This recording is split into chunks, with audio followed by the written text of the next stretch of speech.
Bonjour à tous, j'espère que vous allez bien. Aujourd'hui, nous essayons un nouveau type de podcast avec une nouvelle formule et deux invités exceptionnels. À ma droite, il mesure 1 mètre. On va pas faire comme ça l'intro, mais c'est pas mal. On peut la garder. Mais je vous présente Yacine. Yacine, bonjour. Enchanté. Très heureux. Bah, écoute, profite un peu de l'ambiance, on est pas mal ici. Donc on va se passer un bon moment ensemble, je pense. Ouais, je pense aussi. Et à ma gauche, nous avons Sonia. Salut Major. Ça va ? Ça va et toi ? Écoute, ça va très bien.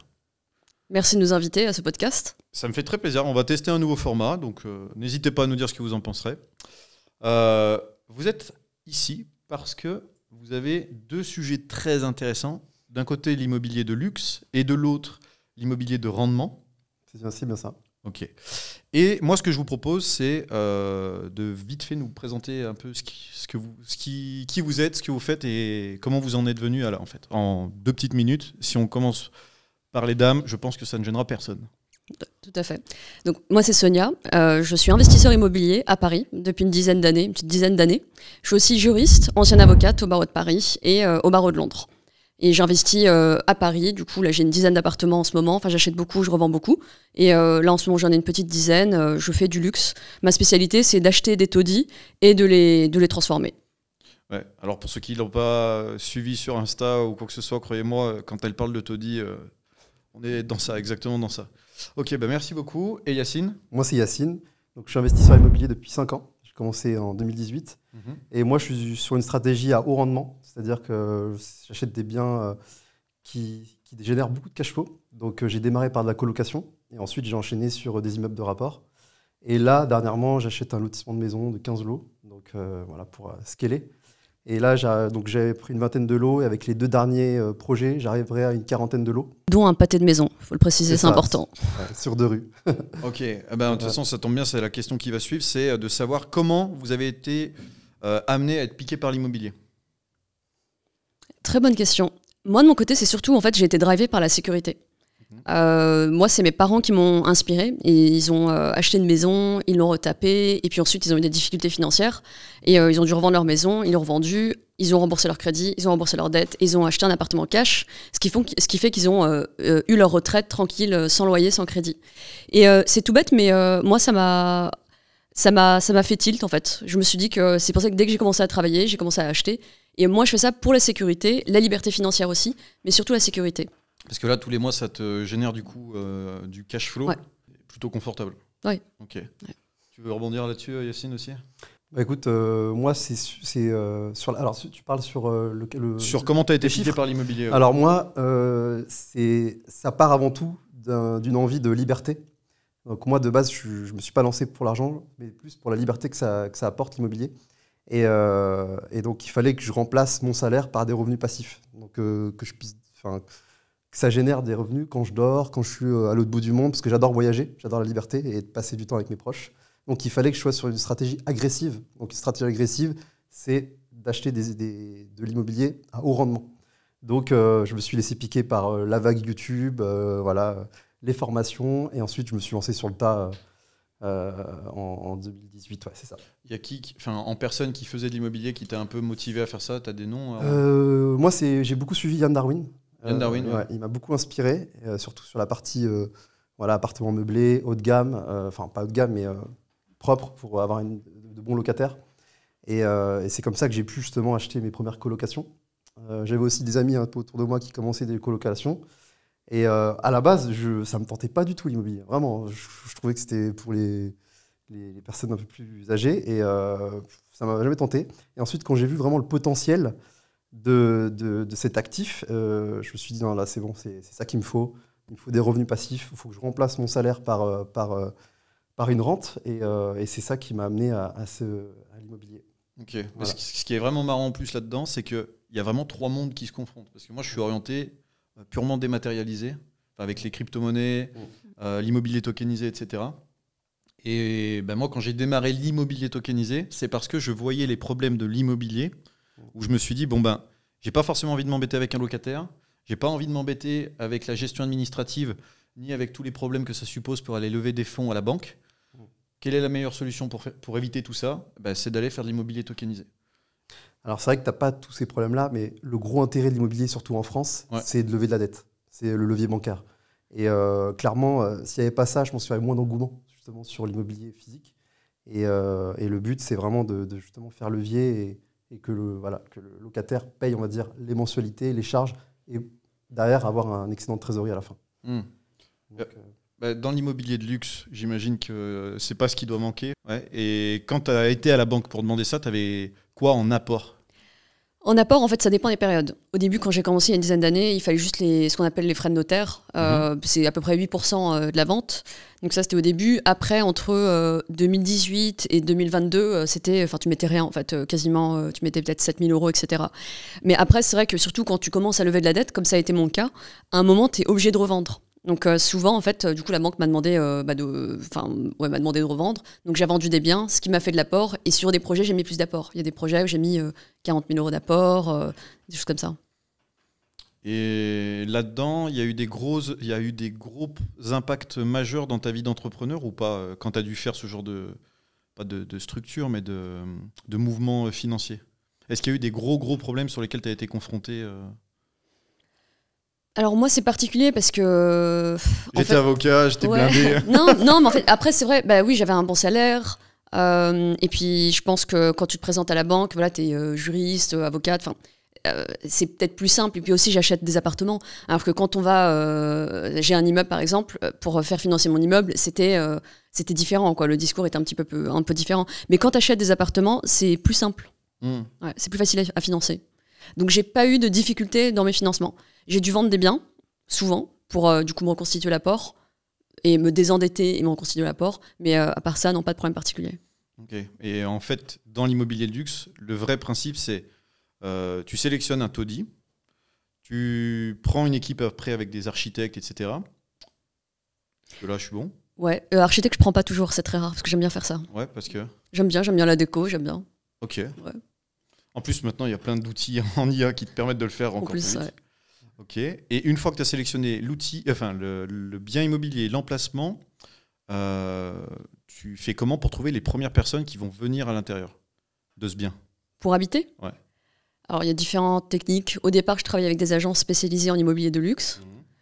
Ensuite, j'ai vu qu'elles prenaient quand même pas mal de marge, donc j'ai pris ma propre gestionnaire. C'est combien à peu près en moyenne? Ça dépend. Tu as des agences qui te prennent 1 mois de loyer. Et moi, j'ai des gros loyers. Tu vois, j'ai des loyers entre 2 000, 3 000 €. Et c'est tout de suite, tu vois, ça te prend quand même pas mal. Et donc, j'ai fini par prendre une gestionnaire que je paye 7% des loyers. Et elle me prend pas de frais à la mise en location. Et c'est elle, du coup, qui elle a un réseau, etc. Et c'est elle qui me trouve des locataires. Ok. Et dans l'immobilier locatif, c'est la même chose ou... C'est à peu près pareil. Au niveau pourcentage, c'est à peu près pareil. Après, moi, j'ai une gestion différente. Enfin, je gère en direct. Pour mes immeubles, j'ai un gestionnaire sur place qui me fait mes entrées-sorties. Et ensuite, moi, à distance, je gère les baux et la sélection des candidats. Et ça se fait à distance. Voilà. Et dès que j'ai besoin aussi d'une personne pour justement réparer des fuites ou autre, je fais appel à des techniciens sur place. Par exemple, j'utilise une application qui s'appelle Allo Voisin. Et je trouve ça très utile pour justement trouver une personne motivée. Des petites bricoles, hein. Faut pas les appeler pour de la plomberie où il faut une décennale, etc. Importante, mais pour des petites bricoles, ça fait l'affaire. Parce qu'en fait, dans vos deux cœurs d'activité, le principal risque, c'est les impayés des loyers, les problèmes liés aux intempéries. C'est ça. Les incendies. Moi, j'ai tout eu. En fait, c'est simple, j'ai eu tous les problèmes. Vas-y, explique. En fait, c'est ma question d'après. C'est quoi les plus gros problèmes que vous avez eu à gérer? J'ai eu des locataires qui ne payaient pas. J'en ai viré 3. Et c'était combien de préjudice là-dessus? Il y en avait un, c'était dans les 1 000 €. Ça va, ça peut aller. C'est que j'ai pris vraiment les actions très rapidement pour justement le faire partir. Donc moi, j'ai jamais fait... j'ai pas voulu me lancer dans des procédures assez longues d'huissier. Donc tu débarques à grand fusil à pompe dans l'appartement. Alors, non. Je ramène une grosse équipe et tout. On les défonce. Ok. Ça marche, ça peut marcher. Non, c'était vraiment beaucoup par le dialogue. Okay. Beaucoup le dialogue, preuve d'empathie. Je me mettais à leur place. Et en fait, on faisait du gagnant-gagnant et on trouvait des solutions. Donc le but, c'était de leur trouver une solution pour soit qu'ils retrouvent autre chose, soit pour étaler le paiement. Mais par exemple, il y a une personne, c'était vraiment, voilà, lui, il voulait pas payer parce que je venais juste d'acheter l'immeuble. Et en fait, c'était le locataire de l'ancien propriétaire. Donc, il s'est dit, bon, bah, au nouveau propriétaire, bon, c'est bon, c'est la fête, on va plus payer, voilà. Et donc, il a fallu le menacer avec des lettres d'avocat, enfin, justement, une avocate qui est devant toi. Et là, tu es content d'avoir des amis avocats, Voilà. une compagne. Bon, voilà. Et après, bon, voilà, je lui ai dit que voilà, j'allais faire venir un camion de déménagement pour virer toutes ses affaires. Je lui ai donné une date butoir, que si à cette date-là, il part pas, bah là, on va entamer les procédures. Et au bout d'un moment, à force de l'harceler, de l'appeler tous les jours, de lui mettre un coup de pression, au bout d'un moment, il est parti de lui-même. Il a laissé les clés au gestionnaire, il est parti. Donc ça, c'est pour les impayés. Voilà. Après, il y a une autre personne, c'était dingue parce que je suis arrivé et je voulais absolument en fait, je suis venu pour régler l'affaire à l'amiable, mais je lui ai dit de partir sur le champ. Il est parti. C'est-à-dire qu'au début, je lui ai dit, écoute, moi, c'est soit tu me payes maintenant, ou soit tu pars. Mais j'éponge ta dette. Donc il a dit, ouais, il a réfléchi, il a dit, ouais, mais je te paye le lundi, etc. Je te paye demain, après-demain. Et finalement, je lui ai mis un coup de pression. Je lui ai dit, écoute, voilà, il faut absolument que tu partes et si tu veux, je t'aide à retirer tous tes meubles. Et il a dit, non, c'est bon, je gère. Et il est parti sur le champ, comme ça. C'est rare, parce qu'en France... C'est très rare, ouais, c'est très rare. Enfin, je sais pas. Moi, je sais qu'en Suisse, tu payes pas, on peut t'expulser, il n'y a pas de problème. Mais en France... Ah oui, tu payes pas. Au contraire, droit au logement, tu restes, t'es tranquille. Ouais. Mais c'est quand même fou, parce que si tu es un bon payeur, que du jour au lendemain, je sais pas, ta situation, elle change de A à Z et que tu te retrouves à la rue, que tu n'as plus d'argent, tu peux rester dans l'appartement Ah oui. sans aucun problème. Ah oui. Aucun problème. Pendant combien de temps? C'est le temps de la procédure, en fait. Et, non, même pas. C'est le temps de la procédure, déjà. Et puis, une fois que le jugement est rendu, ensuite, il faut le faire exécuter. Et ça, c'est pas gagné. Parce que pour faire exécuter le jugement, en fait, pour réaliser l'expulsion, tu as besoin du préfet. Et souvent, les préfets refusent d'intervenir, en fait, et de procéder à l'expulsion. Et il y a une vraie... Enfin, c'est quoi la raison exacte? La raison... La paix sociale? C'est quoi la raison? Bah, c'est qu'on protège les personnes qui sont en situation financière difficile. Ouais. En fait, on est dans un pays social. Voilà. Donc, et du coup, les propriétaires, ils sont perçus comme des gens qui ont des méchants, qui n'ont pas besoin de loyer, qui louent trop cher. Voilà. Alors qu'en fait, les propriétaires, je crois que tu as à peu près 80% du parc locatif français qui est détenu par des particuliers. J'avais vu ça, ouais. Oui. Ouais. Ok. Donc ça, c'est la deuxième, et il y en a une troisième? Il y en a une troisième. Le feu? Bah, en fait, oui. Vous avez fait une soirée qui s'est mal passée et vous avez mis le feu. Mais c'est pas grave. Après, c'est juste que c'est face aux caméras pour les assurances. Non, elle, c'est pas par rapport au feu. C'est juste qu'il y a eu des soucis dans son appartement. Il y avait des problèmes de plomberie que j'ai pas pu gérer parce qu'en fait, j'ai jamais vu un appartement comme ça. C'est-à-dire qu'il y avait dans les 30 mètres carrés, 2 pièces. Et c'est simple, tu peux pas marcher. Il y a des affaires partout. Ah, c'est les syndromes... Diogène. Ouais, Diogène. c'est ça. Ouais. Et elle vivait avec son mec, son beau-frère, 5 chiens. Dans 30 mètres carrés. 30 mètres carrés. Donc, tu sais, tu peux pas. J'ai fait venir des plombiers. Ils n'ont pas pu intervenir. Ils m'ont dit, monsieur, on peut pas. Mais t'as pas appelé l'émission C'est du propre? Ah, mais. Ça n'existait plus? Non, mais même pas. En fait, on peut rien faire avec ces gens-là. Ça revient, en fait. Même si tu nettoies, ça revient. Okay. Donc, au bout d'un moment, ils pouvaient plus vivre dans l'appartement. Ils sont partis. Et au final, ils m'ont rendu les clés. Parce qu'ils pouvaient plus vivre dans l'appartement. Clairement. Moi, vu que je pouvais pas intervenir, donc ils m'ont donné les clés après par la suite. Et justement, dans cet immeuble-là... je commence à mettre les petites étapes bout à bout. Voilà. Okay. Dans cet immeuble-là, peu de temps, quelques mois après, je me réveille le matin, tranquille. Voilà. J'ai ma locataire qui m'envoie un message sur WhatsApp. Ça va ou bien? Alors, déjà, elle m'a envoyé un message vers les 6h du mat. Et moi, je regarde mon téléphone vers 8h. Et là, je vois l'immeuble a brûlé. Et elle m'envoie une vidéo avec mon immeuble qui est vraiment parti en fumée. Mais total. On voit la toiture, vraiment des grosses flammes. Et finalement, voilà, tout a pris. Et en fait, au final, c'est un compteur Linky qui a explosé et qui a endommagé toute la toiture et tout l'immeuble. Tu sais que c'est quand même... Enfin, juste pour rebondir sur le compteur Linky, au niveau de la tech à l'intérieur des compteurs Linky, est-ce que tu as déjà regardé toutes les informations que tu as? Oui, alors en fait, ça vient pas du compteur Linky. C'est-à-dire que le compteur Linky en soi, il est fiable. Mais en fait, le problème vient des poseurs. Et en fait, souvent, Enedis sous-traite à des indépendants le fait de poser des comptes Linky. Et souvent, vu qu'ils sont payés à la chaîne et qu'ils font ça très rapidement, bah, ils posent mal. Et c'est au niveau des serrages des vis qu'il y a souvent des dysfonctionnements.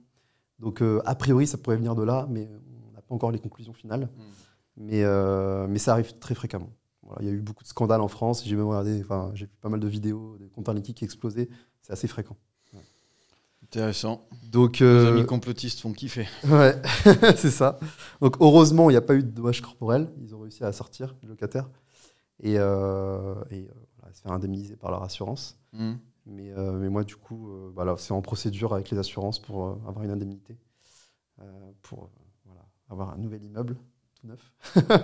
Et là, parce que ce qu'il faut savoir, c'est que le jour où son immeuble a brûlé, il m'a appelé et il avait l'air vraiment, il avait le ton grave, il était mal. Et je lui dis qu'est-ce qu'il y a? Et là, il me dit mon immeuble a brûlé. Je lui dis bon, il y a des blessés? Il me dit non. Et là, je lui dis bon, c'est une bonne nouvelle.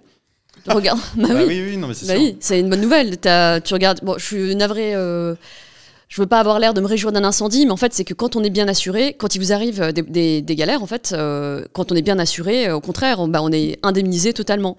Et là, c'est là que tu as regardé ta police d'assurance, je t'ai dit de vérifier ta police d'assurance. Effectivement, tu étais assuré en remplacement à neuf. Ce qui veut dire que. Non. Tu prends ton appart. Ouais, c'est ça, c'est une remise à neuf. Ouais. Okay. Non, mais en fait, moi, j'avais surtout peur pour ma responsabilité. Parce qu'on a souvent peur quand on est propriétaire. Est-ce qu'on a bien fait les choses? Est-ce que les diacs sont bons? Est-ce que... Voilà, et souvent, c'est ça. Et finalement, en regardant bien la police d'assurance, j'ai été bien couvert, et heureusement. Dans l'histoire, il y a des locataires qui n'étaient pas assurés, donc ils ont tout perdu. Donc voilà, faut toujours être bien assuré. Et c'est à ça que ça sert, les assurances, justement. Donc, ouais, et tu vois, c'est ça, je trouve l'avantage par rapport à d'autres formes d'investissement, parce que tu disais, toi, crypto-monnaie ou même tout ce qui est tokenisé, oui, en soi, bien sûr que c'est beaucoup plus facile à gérer, t'as pas à courir après des ballons, des choses comme ça. Mais moi, ce que je trouve vraiment bien avec l'immobilier, c'est que t'as une assurance, et puis si t'arrives des galères type incendie ou autre, ton bien, il est reconstruit, ton bien est là, quoi. Très intéressant. Tu sais pourquoi? Parce que sur l'immobilier tokenisé, t'as ça aussi. En fait, imaginons demain, t'as des personnes qui ne payent plus leur loyer, et dans ce que tu payes tous les mois et dans ce qui t'est prélevé en charge sur ça, tu as des assurances qui te permettent de couvrir en cas de, des travaux sur la toiture, un incendie ou X ou Y raison qui pourrait arriver. Et au début, je ne le savais pas. Et en fait, il y a eu des propriétés où il y avait des non-payeurs et autres, mais je recevais quand même les loyers. Parce que sur l'immobilier tokenisé, au lieu d'être payé chaque mois, tu es payé chaque semaine. Et tu peux réutiliser l'effet de levier que tu utilises avec la banque traditionnelle. Sauf que là, tu n'as pas encore la capacité de créer une dette. Tu vas juste être en mesure de prendre ton immobilier tokenisé, les jetons qui sont équivalents à la propriété de ton bien, tu les mets en collatéral et tu dis, voilà, je viens d'en déposer 50, ils valent peut-être, 5 000, et tu vas pouvoir emprunter 2 500 pour pouvoir aller en racheter pour 2 500. Et tu vas pouvoir ensuite, de 2 500, splitter en deux. Donc tu vas mettre 1000 et quelques. Et ensuite, les 1000, tu vas pouvoir mettre 700, etc., etc. Et tu peux faire ça plusieurs fois. Et après, par contre, il faut juste penser à tout enlever et vivre en fait de tes rentes. Mais elles sont numériques. Mais elles existent. Elles sont juste rattachées en fait à une entreprise américaine qui a été scindée en plusieurs petits contrats. Et ce que tu possèdes, c'est une partie du contrat de cette entreprise. D'accord, c'est pas mal. Mais tu peux lever de la dette pour acheter... Tu peux pas le faire à 110 ou 130 ou 150%. Ouais, comme ça a été le cas chez nous. En fait, tu peux faire à la moitié de la valeur que tu as acheté. Exemple, si tu poses 10 000, tu peux emprunter 5 000. C'est déjà pas mal. Au moins, déjà, tu lèves de la dette. C'est ça. Et puis, c'est sans tous les problèmes. Mais ça aide. Et en fait, dans ce système d'immobilier tokenisé, tu as toujours 3 personnes qui interviennent. La première, c'est l'entreprise qui s'appelle Realty, c'est le leader sur le marché. Ensuite, tu as l'entreprise de gestion qui, elle, va s'occuper d'aller trouver les locataires, d'aller faire les différents investissements, travaux, la maintenance. Et ensuite, la troisième, c'est l'entreprise qui va être créée pour pouvoir accueillir le bien immobilier. Elle va acheter le bien immobilier et ensuite, on va faire un split des propriétés à l'intérieur. Donc par contre, c'est encore le problème, c'est qu'à chaque fois, tu te retrouves à faire des petites validations sur ton portefeuille dématérialisé, ton portefeuille numérique. Et derrière, tu touches tes loyers beaucoup plus souvent. Et ça peut aller très vite en termes de rendement aussi, parce que là, j'avais regardé récemment, Là, j'avais regardé récemment, j'étais à 14% de rendement en moins d'un an sur un bien immobilier numérique. Enfin, un bien... Sur une maison, c'est quoi? Ouais, c'est une maison. Alors après, là, en ce moment, c'est surtout à Détroit. Ah oui. Ah ouais. Mais parce que Détroit, c'est un peu le berceau de ça. Et en fait, les équipes de Realty, après, il y en a plein d'autres, mais c'est que là, moi, j'aime bien parler de ceux-ci parce qu'ils sont vraiment spécialisés aussi. Ils sont en train de s'implanter en France et dans plein de petits pays. Et l'avantage, c'est que quand toi, tu fais de l'immobilier de rendement ou de l'immobilier de luxe, toi, tu n'investis que dans un seul et même endroit. Paris, Bordeaux, Marseille, Lyon. Donc, il y a un risque systémique qui est créé parce que le jour où le pays s'effondre, ton immobilier dans ce pays-là, tu es un peu embêté. Et tu as ensuite un deuxième problème, c'est que derrière, il faut gérer la paperasse, etc. Tout ce qu'on a vu. Alors que là, sur l'immobilier tokenisé, tu as la capacité d'aller prendre des parts à partir de $50 de n'importe où dans le monde, sans forcément avoir des tonnes et des tonnes d'argent, avec un rendement qui est très intéressant. Ouais, donc le risque, il est très dilué. C'est ça. Et donc, puis tu peux faire de la place sur le secteur en invest. Ouais. Et puis du coup, sur un bien, il y a une dizaine d'investisseurs, j'imagine. Alors il y en a plus. Tu vois, il y a des biens qui valent entre 150, 250 plus, et c'est splitté en peut-être 11 000 parts. En fait, l'idée, c'est juste qu'à la fin, ça te fait 50 € à débourser. Et tu as une deuxième marketplace où tu peux acheter des parts d'immobilier tokenisé que toi, tu as acheté $50 et moi, je la revends 58. D'accord. Donc ça veut dire que non seulement tu prends la plus-value de 10 à 14%, ça dépend parce que c'était il y a un an quand le marché était florissant.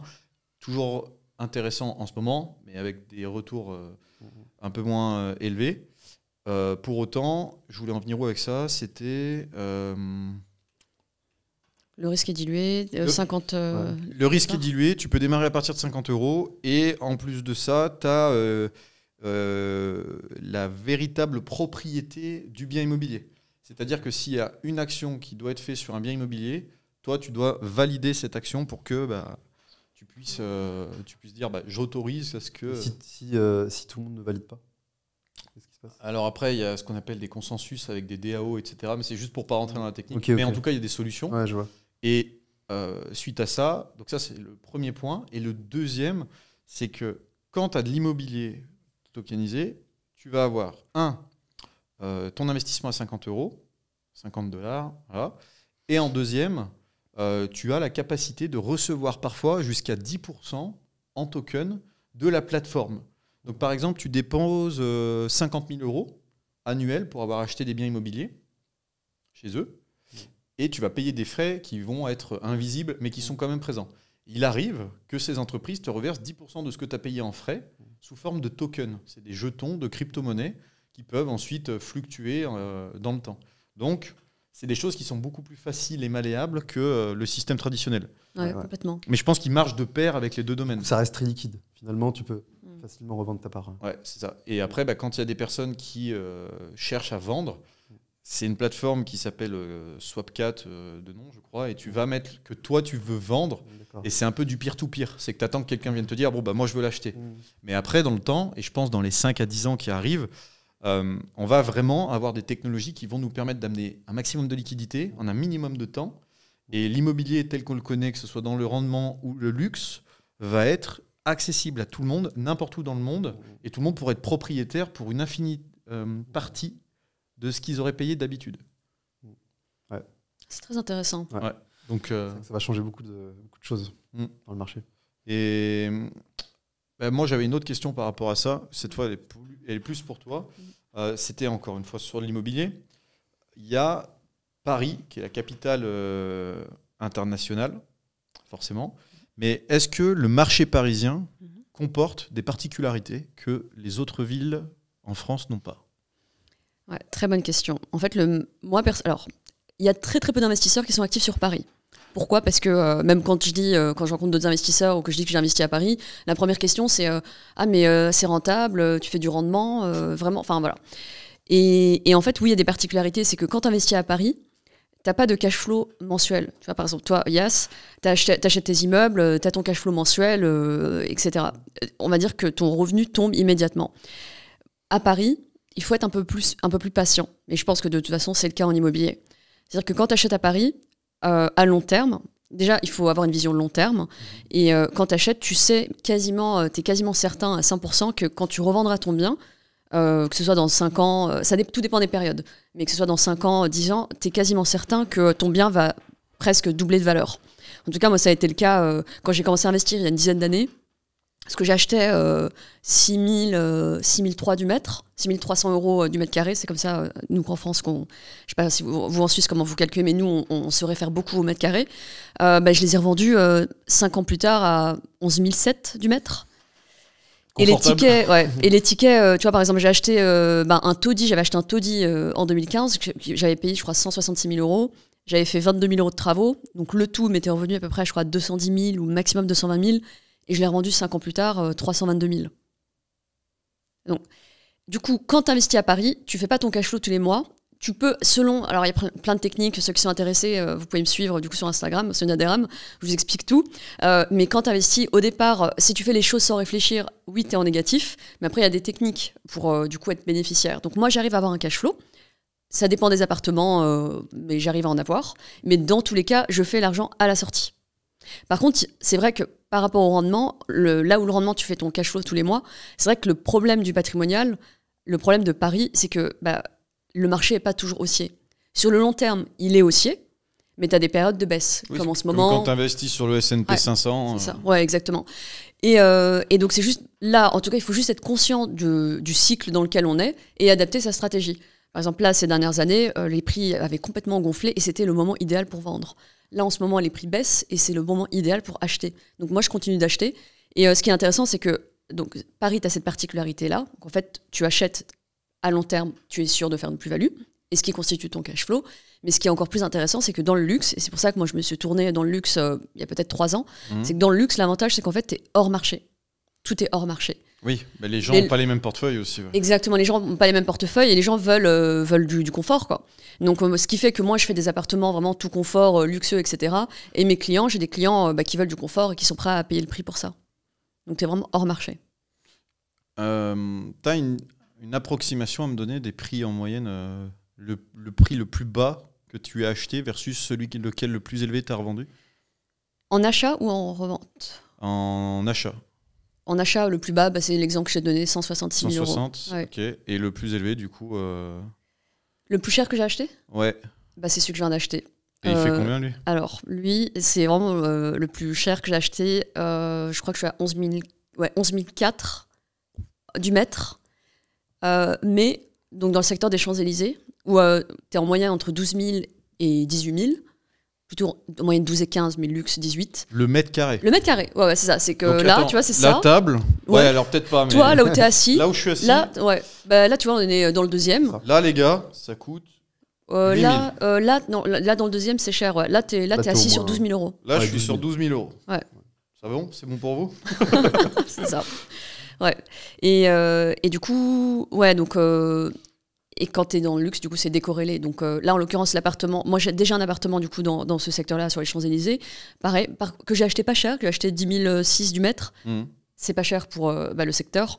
Et que je loue très, très, très, très bien. Donc, c'est ce que je te disais. Dans le luxe, en fait, t'as pas de plafond, quoi. Et c'est pas en mode Airbnb, c'est plutôt en mode... Non, c'est pas... Non, parce que tu peux pas faire de location courte durée. Là, c'est vraiment, en fait... ma niche... en fait, ma cible, c'est c'est une clientèle d'affaires ou étudiants étrangers qui viennent à Paris, qui veulent passer un séjour confortable, qui veulent passer 6 mois. J'en ai 3 mois aussi, 3 mois, 6 mois, 10 mois à Paris, qui ont les moyens, qui veulent être confortables et qui veulent pas se poser de questions, quoi. Ok. Faudra que je regarde quelques photos après. Ah bah. Parce que ça m'intéresse. Je suis pas dans la clientèle super riche, mais ça peut être intéressant. Pour les vacances ou des trucs comme ça. Mais bon, à Paris, je sais pas. Tu veux passer des vacances à Paris, t'es sûr? En fait, je réfléchissais au fur et à mesure avec là où j'allais aller, tu vois. Et je me suis dit, des vacances à Paris? Oh non, quand même. Ceci dit, tu rigoles, mais nous, du coup, on a été dans mon premier appart des Champs l'année dernière, ou il y a 2 ans, je sais plus. On y a été peut-être une semaine ou 2. On voulait plus repartir. L'appartement aux Champs-Élysées? Ouais, c'est génial. Donc on parle de la longue avenue avec l'Arc de Triomphe et tout ça? C'est pas l'avenue en soi. Non, mais attends. T'as la longue avenue, voilà, mais t'as l'avenue Montaigne, t'as la rue du Faubourg Saint-Honoré, c'est hyper agréable. Moi, je les connais, mais que au Monopoly, ces avenues. Et bah tu vois, moi je joue au Monopoly dans la vraie vie. Ah là là là là. Ok. Et du coup, toi, tu as quelque chose à nous partager aussi là-dessus? Tu vois, Sonia a dit qu'elle achète des biens à 10 000, 12 000 du mètre. Toi, c'est 2-3 000. Moi, c'est 1000 du mètre. Ah bah, tu vois, j'étais Voilà. pas loin. J'achète à 1 000 euros du mètre, 1 500 au grand max, pour justement avoir des prix à l'achat assez bas et avoir des gros revenus, pour faire du gros rendement. Du gros cash. Voilà, c'est ça. Ok. Donc, donc, par exemple, pour une colocation, ma première colocation que j'ai achetée, je l'avais achetée dans les 80 000. Et je la loue, donc ça fait une mensualité avec les travaux, donc à peu près 50 000 euros de travaux. Et ça me fait une mensualité de 600 euros environ. Et j'arrive à rentrer 1 800 euros de loyer. Donc ça fait un cash flow assez, on va dire de 800 euros. Donc qui me reste à la fin, après avoir payé les mensualités, la taxe foncière, etc. Ok. Donc voilà. Et au début, j'ai fait j'ai un peu fait un hold-up, on va dire. Parce que pour ma toute première opération, on va dire, j'ai été béni par les dieux. On va dire ça comme ça. J'ai eu 21% de rentabilité.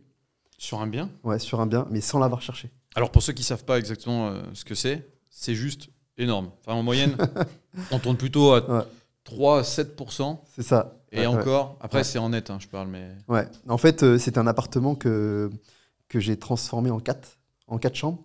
Une sorte de colocation? Voilà, c'est une colocation. Et à la base, donc, les travaux ont terminé à peu près avril-mai. Et en fait, à ce moment-là, il y a moins de demandes d'étudiants. Donc, à ce moment-là, il fallait que je le rentabilise. Donc, je l'ai loué sur Airbnb à la semaine. Et je suis tombé sur une entreprise qui cherchait à louer mon appartement. Comme c'est bizarre. Ouais. Et là, gros coup de cœur. Gros coup de cœur. Ils ont adoré l'appartement, plus avec balcon, etc. Tout est fonctionnel. Et vraiment, c'est top. Et ils m'ont dit, bah voilà, nous, on a un chantier qui démarre en septembre. On veut vous le louer. Voilà, comment on fait? On va être là la semaine. Eux qui avaient un chantier à côté. C'est ça. Ils venaient de Paris. Et moi, j'investis dans Tours, dans la région centre. C'est en dessous, pas mal. Là. Voilà. Et eux, en fait, ils venaient pour la semaine. Et ils préféraient avoir un logement pour leurs ouvriers, pour qu'ils viennent justement travailler la semaine. Et du coup, on est parti du prix de la location courte durée, Airbnb. Et là, à ce moment-là, à partir de ce prix-là, je leur ai fait une bonne remise. Mais c'était quand même surloué par rapport au prix de la ville. Mais eux, ça leur convenait parce qu'ils avaient tout. C'est-à-dire qu'ils avaient un logement meublé, vraiment de qualité, avec les draps qui sont changés toutes les semaines, le ménage. C'est vraiment comme un hôtel. Je vais venir chez toi, Yacine. Sauf que c'est moins cher qu'un hôtel. Okay. Ouais. Et finalement, du coup, j'ai loué beaucoup plus cher que prévu. Du coup, je louais à 2 500 euros. Il valait combien en loyer classique? En loyer classique, je pouvais le louer 700, 800. En loyer classique. Et tu l'as mis 2500? Voilà, c'est ça. Voilà. Après, je ne l'ai pas mis sur les 3 ans, mais au moins 1 an et demi. Parce qu'après, voilà, il y avait une renégo, il y a eu le Covid, etc. Donc, on s'est arrangé. Il y a eu le C19. Le coco. Oui, c'est pour le monteur, parce qu'après... Ouais, oui, c'est vrai, ouais. Et du coup, c'était magnifique. En plus, j'étais en différé. Donc, c'est-à-dire que ma mensualité, elle n'était pas de 600 euros, elle était de 100, 200 euros. Voilà. Donc, voilà, c'était une grosse trésorerie en quelques années, on va dire. En quelques années, ça fait une bonne trésorerie, justement, qui m'a permis de pouvoir réenchaîner sur d'autres biens derrière. Parce que du coup, moi, je fais une stratégie de gros rendement, de gros cash flow et de trésorerie. Donc, c'est ce qui me permet d'enchaîner les biens, en fait, du coup. Parce que grâce au différé, ça me permet de faire des bonnes trésors et de pouvoir justement enchaîner sur des biens qui sont valorisés. Ok. Non, mais moi, je sais que l'immobilier, ça tombe vraiment bien qu'on en parle parce que tout le monde me dit l'immobilier, il faut que tu te lances tout dessus. Ouais. Mais encore une fois, moi, c'est parce que c'est trop compliqué au niveau administratif. Dès que je vois le moindre morceau de papier, ça m'énerve. Je ne comprends pas que dans un système aussi avancé, où on commence à te créer des QR codes pour te connecter à telle et telle application, qu'on te fait gérer tes comptes en banque comme ci, comme ça, on en soit encore à l'âge de pierre où on est tout obligé de gérer avec des actes notariales. C'est une horreur. C'est une horreur. Galère administrative. Pour moi, pour vraiment scaler dans l'immobilier, il suffit pas d'avoir la niaque et de foncer, il suffit d'être organisé en fait. Parce que sans organisation, c'est mort. Ah oui, C'est vraiment Ouais. mort, Ouais. mort. Parce que ça demande vraiment d'être vraiment focus sur, voilà, à chaque fois, comme tu dis, les actes notariés, de pouvoir signer, d'aller à la banque, de pouvoir faire des échanges de mails. Ensuite, il y a la comptabilité. C'est j'ai vraiment... mal à la tête rien que quand tu me le dis. Ah non, mais C'est vrai que, c'est une grosse gestion. en plus, il y a une croyance populaire qui dit que l'immobilier est passif. Mais en fait, oui et non. Parce que oui, les revenus sont passifs. C'est vrai que en fait, le travail, il se fait surtout, il se fait au début. Il se fait au début. Tu cherches ton bien, tu cherches ton financement, tu mets tout en place. Mais une fois que la machine, elle est lancée, c'est vrai que normalement, tu n'as plus rien à faire. Mais en fait, il y a toujours des choses à faire. C'est vrai que nous, on passe des heures à faire de la paperasse. Ouais. J'ai une question par rapport à ça.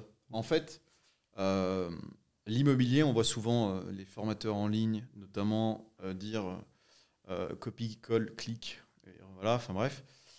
Comment on fait pour démarrer l'immobilier quand on est une douille, absolument une douille, et qu'on doit démarrer quelque part pour avoir un démarrage sur X ou Y situation, parce qu'il y a tout le monde qui te dit sur Internet « Ah, mais vous n'avez pas besoin d'avoir un salaire, vous n'avez pas besoin de faire X, Y en chiffre d'affaires tous les ans, vous pouvez aller emprunter vos parents directement à la banque, zéro souci, ça va fonctionner. » C'est vrai que dans ce milieu de formation immobilier, il y a beaucoup de vendeurs de rêves.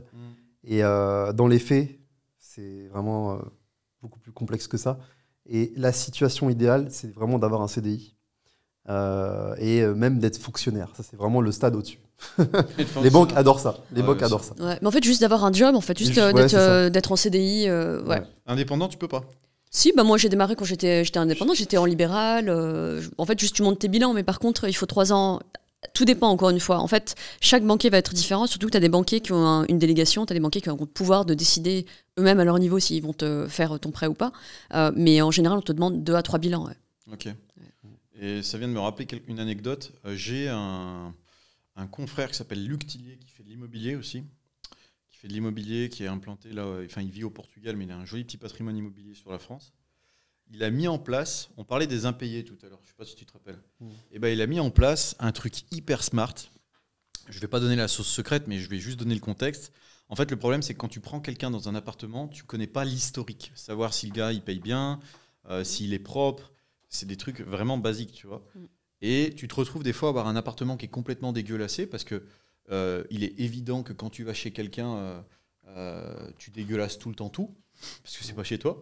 Et il y a des gens qui font vraiment ça tout le temps. Et lui, en fait, il a développé avec son équipe, pour leur donner du crédit quand même, un outil qui te permet de scanner la personne et que, par exemple, toi, Yacine, tu souscris à ça à 9 ou 5 balles par mois. Et quand quelqu'un demande à venir habiter dans ton appartement, toi, tu as accès à ce fichier qui dit tiens, telle personne, c'est un bon payeur. Ah, apparemment, il a aussi des poursuites sur ça, attention. Et en fait, ça te fait une sorte d'élagage technique de savoir qui est la meilleure personne pour ton bien immobilier.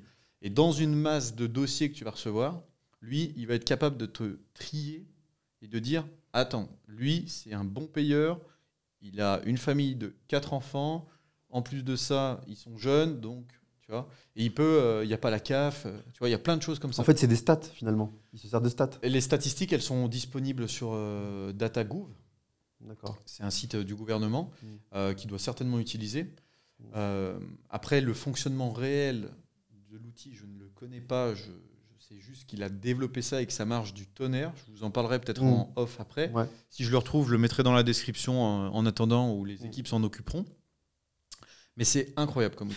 Alors, c'est vrai que je pense que ça va être efficace, mais il y a une grosse partie feeling aussi qui rentre en jeu dans la sélection du candidat. Et c'est ça, que moi, je suis très factuel.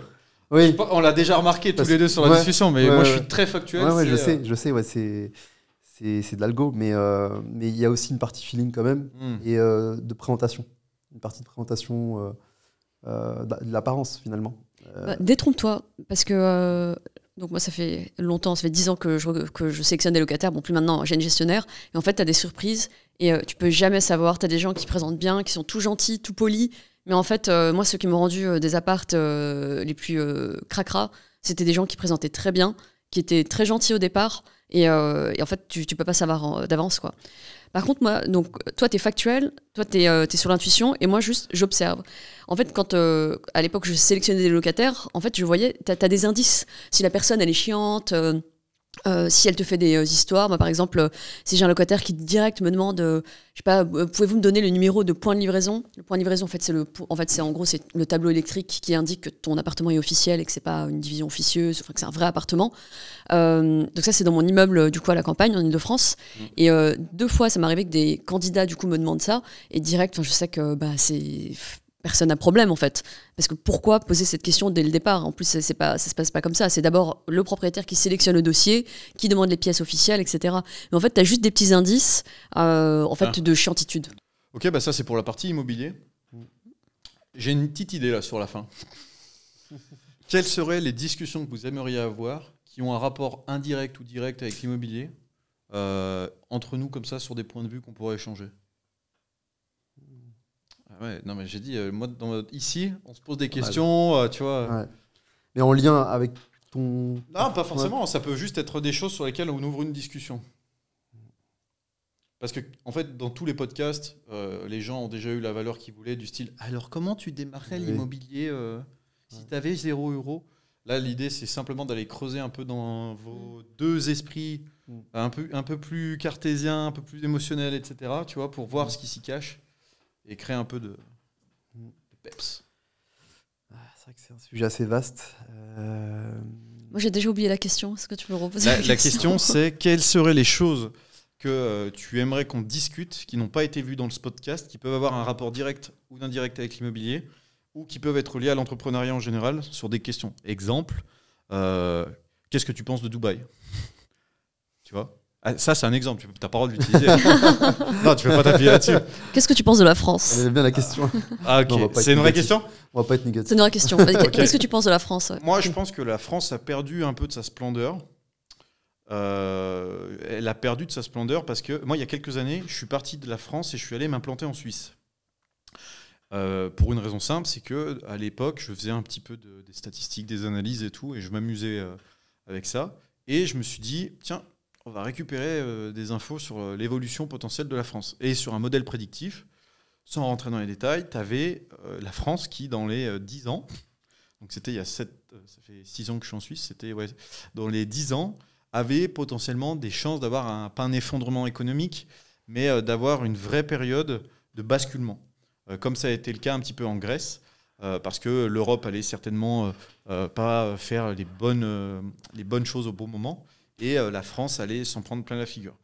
Soit parce qu'il y avait une élection présidentielle, soit parce qu'il y avait une guerre, ça s'est produit malheureusement dans la prédiction qu'il y avait, mais tu vois, et en se basant là-dessus, je me suis dit, bon, il y a quoi comme pays autour qui n'est pas trop loin de la famille, où je peux quand même aller me mettre.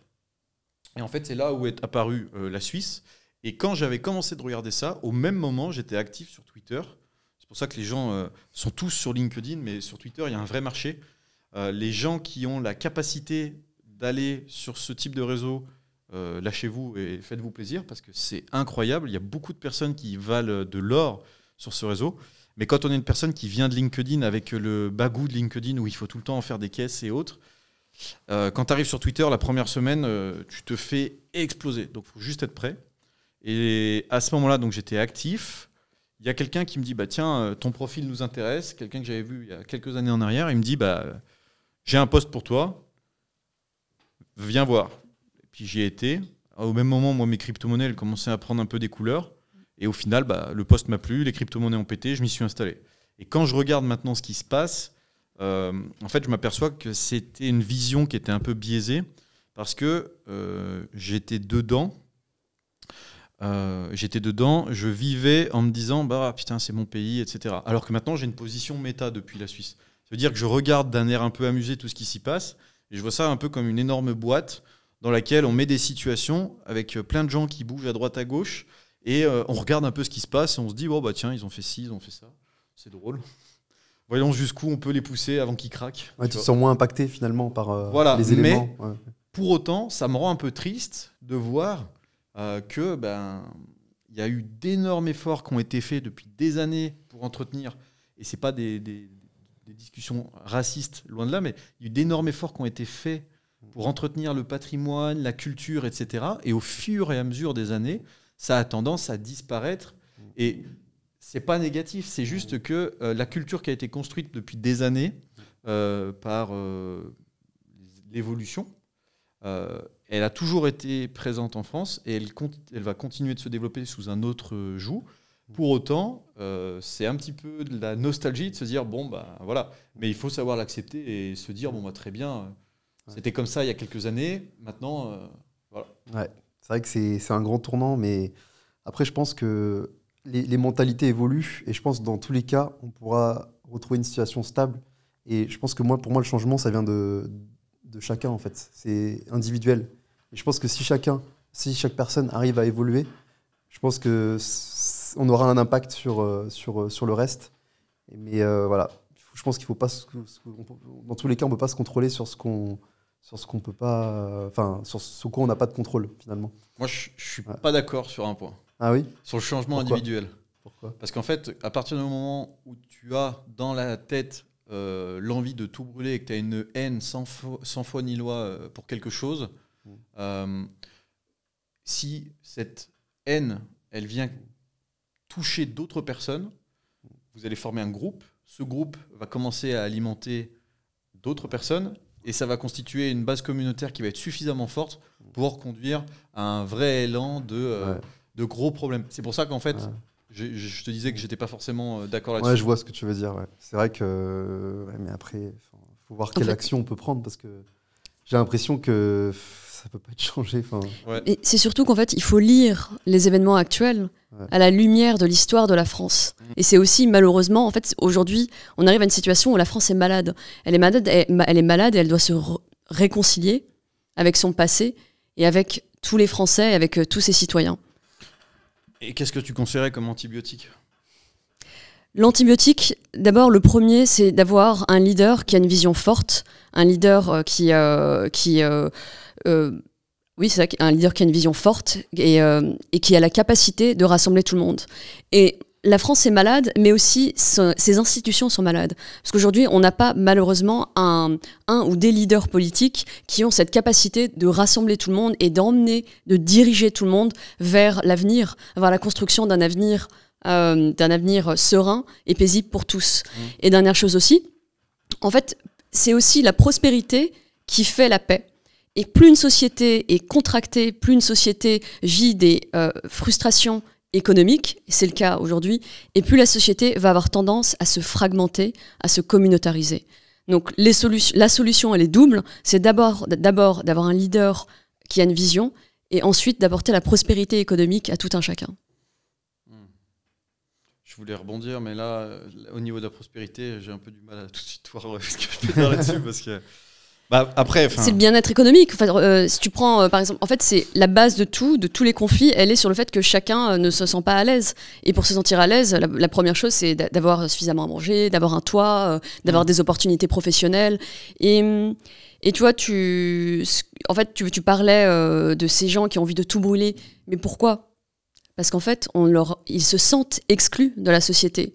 Et là, c'est juste... Ah oui, mais je l'avais ramené dans le contexte. Oui, je disais dans le groupe si un groupe de personnes fait ci ou fait ça. J'ai pas dit que... Oui, bien sûr. En fait, c'est juste que la France est malade. Et la France est malade. Et encore une fois, en fait, les événements actuels doivent être lus à la lumière de l'histoire de France. Là, c'est l'avocate qui parle, l'humaniste qui parle. Après, non. Moi, je vois juste ça sous l'angle... le matin, tu vois, j'arrive, j'ouvre mes volets. En face, j'ai le lac, les montagnes, le bruit des oiseaux. Ça fait très idyllique. Mais pour autant, j'ouvre la porte, j'ai le lac juste en face. Et j'ai pas ces bruits de klaxon. Et je comprends que les gens aiment vivre dans cette atmosphère, mais j'ai l'impression que, et c'est purement subjectif, que quand tu vis constamment dans ça, et on le verra aussi dans la gestion du stress avec Arti qu'on recevra aussi bientôt, c'est quand tu es tout le temps dans une atmosphère un peu de stress, ton corps vieillit plus vite, a des marques qui sont dans le temps plus rapides aussi, et tu as des maladies, pour faire écho aussi à ce que tu disais, qui commencent à se prononcer, que ce soit des cancers, des dégénérescences, etc.